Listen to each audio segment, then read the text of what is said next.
একটা সময় ছিল যখন যুদ্ধ মানেই ছিল আমেরিকার জন্য লাভের হিসাব। যুদ্ধ মানেই অস্ত্র বিক্রি, নতুন প্রভাব বলয় আর শেষে বিজয়ের ঘোষণা। কিন্তু মধ্যপ্রাচ্যের আকাশে এখন যে যুদ্ধ চলছে সেখানে যেন সেই পুরনো হিসাব মিলছে না। যুদ্ধ চলছে, টাকা ঝরছে, কিন্তু জয় কোথায়? সেই প্রশ্নই এখন আমেরিকার ভেতরেই ঘুরপাক খাচ্ছে।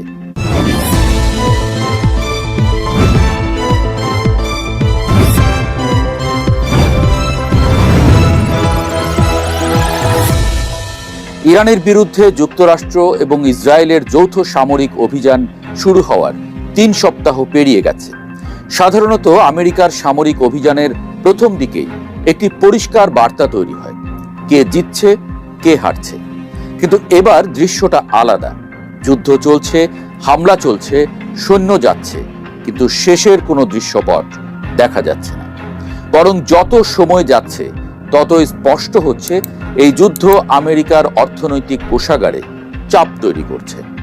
হোয়াইট হাউসের ন্যাশনাল ইকোনমিক কাউন্সিলের পরিচালক কেভিন হ্যাসেট নিজেই স্বীকার করেছেন যুদ্ধের ব্যয়ের হিসাব দ্রুত বাড়ছে। যদিও শুরুতে তিনি পুরো যুদ্ধের সম্ভাব্য ব্যয় হিসেবে বিষয়টি ব্যাখ্যা করতে চেয়েছিলেন। সাক্ষাৎকারের মাঝপথেই পরিষ্কার হয়ে যায় শুধু প্রথম সপ্তাহেই অস্ত্র ব্যবহারে খরচ হয়েছে $500 কোটি বেশি। অর্থাৎ যুদ্ধ শুরু হওয়ার সময়েই বিলিয়নের হিসাব উধাও হয়ে গেছে। এর পরের হিসাব আরো বিস্ময়কর।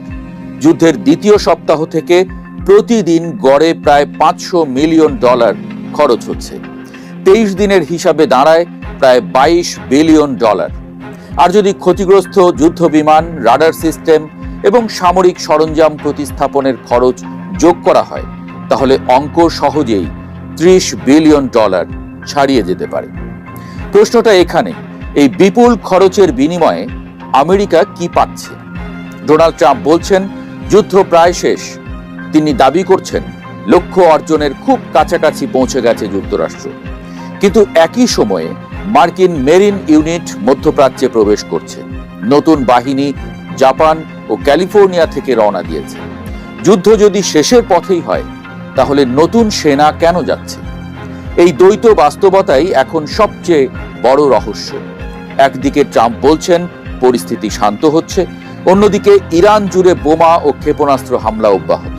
তিনি দাবি করছেন ইরানের সামরিক শক্তি প্রায় শেষ, অথচ ইরানের ড্রোন এবং মিসাইল এখনো মার্কিন ও মিত্র ঘাঁটিতে আঘাত করছে। এমনকি দিয়াগো গার্সিয়ার মতো দূরবর্তী ঘাঁটিও নিরাপদ থাকছে না। আর সবচেয়ে বড় প্রতীকী জায়গা হয়ে উঠেছে হরমুজ প্রণালী। বিশ্বের প্রায় 20 থেকে 27% তেল এই সংকীর্ণ জলপথ দিয়ে যায়। ট্রাম্প বলেছিলেন এটি খুলে দেওয়া সহজ সামরিক কাজ, কিন্তু বাস্তবতা হলো বর্তমানে কেবল ইরানের অনুমোদিত জাহাজই নিরাপদে পার হতে পারছে। অনেক দেশ, এমনকি ভারতের মতো বড় অর্থনীতিও ওয়াশিংটনকে পাশ কাটিয়ে সরাসরি তেহরানের সঙ্গে আলোচনা করছে। যদি সত্যি আমেরিকার নিয়ন্ত্রণ প্রতিষ্ঠিত হয়ে থাকে, তাহলে জাহাজগুলো কেন নিরাপত্তা কর দিয়ে পার হচ্ছে? কেন বিশ্ববাজারে তেলের দাম অস্থির? কেন মার্কিন পেট্রোল পাম্পে দাম বাড়ছে? এই প্রশ্নগুলোই আমেরিকার ভেতরে অস্বস্তি তৈরি করছে। হ্যাসেট বলছেন যুক্তরাষ্ট্র এখন বড় তেল উৎপাদক, তাই ক্ষতি হবে না। কিন্তু বৈশ্বিক তেলের বাজার এমন নয় যে যেখানে কেউ আলাদা হয়ে থাকতে পারে। মধ্যপ্রাচ্যে সরবরাহ কমলেই বিশ্ববাজারে দাম বাড়ে, আর সেই ঢেউ সরাসরি আমেরিকার ভোক্তার পকেটে গিয়ে লাগে। অর্থাৎ যুদ্ধটা শুধু যুদ্ধক্ষেত্রে নয়, এটা এখন অর্থনীতির যুদ্ধ। এদিকে যুদ্ধের মানবিক মূল্যও বাড়ছে। ইরানে নিহতের সংখ্যা 1000 ছাড়িয়েছে। মার্কিন সেনাও প্রাণ হারিয়েছে, আহত হয়েছে শতাধিক। সংঘাত ছড়িয়ে পড়েছে লেবানন ও উপসাগরীয় অঞ্চলে। অর্থাৎ সীমিত অভিযান এখন ধীরে ধীরে আঞ্চলিক সংঘাতে রূপ নিচ্ছে। এখানে ট্রাম্প পড়েছেন এক ধরনের উভয় সংকটে। যদি যুদ্ধ থামান, তাহলে প্রশ্ন উঠবে এত টাকা খরচ করে কি অর্জন হলো? আর যদি যুদ্ধ বাড়ান, তাহলে ব্যয়ের বোঝা আরো ভয়ঙ্কর হয়ে উঠবে। কারণ ইরানের হারানোর কিছু নেই, তার উপর দাঁত কামড়ে যুদ্ধে লড়াই করে যাচ্ছে ইরান। রাজনৈতিকভাবেও পরিস্থিতি সহজ নয়। পেন্টাগন ইতোমধ্যে কংগ্রেসের কাছে অতিরিক্ত $50 থেকে $200 বিলিয়ন তহবিল চাইতে প্রস্তুতি নিচ্ছে। অর্থাৎ প্রশাসন নিজেই বুঝছে যুদ্ধ দ্রুত শেষ হচ্ছে না।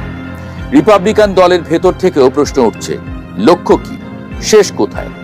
এই অবস্থায় নতুন একটি সামরিক বিকল্প সামনে এসেছে, খার্গ দ্বীপ।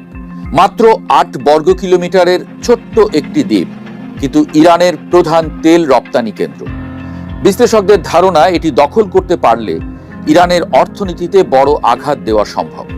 কিন্তু এখানেই ঝুঁকি সবচেয়ে বেশি। ইরান স্পষ্ট করে বলেছে, খার্গ দ্বীপে হামলা হলে তারা লোহিত সাগর সহ পুরো অঞ্চলে জ্বালানি স্থাপনাগুলোকে লক্ষ্যবস্তু বানাবে।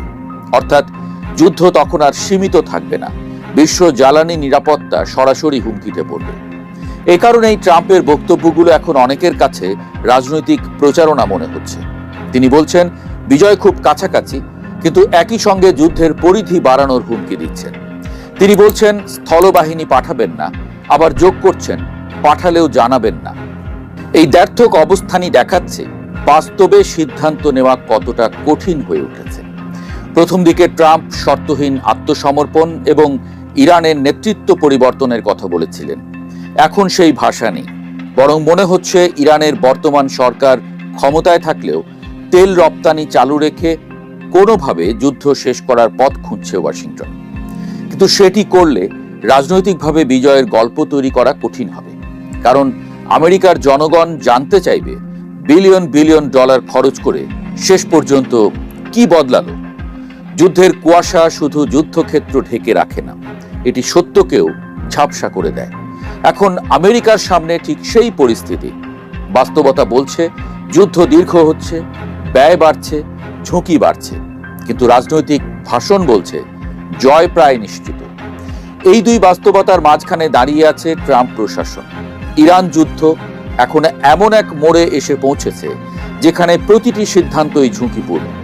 এগুলো বিপদ, থামলেও প্রশ্ন।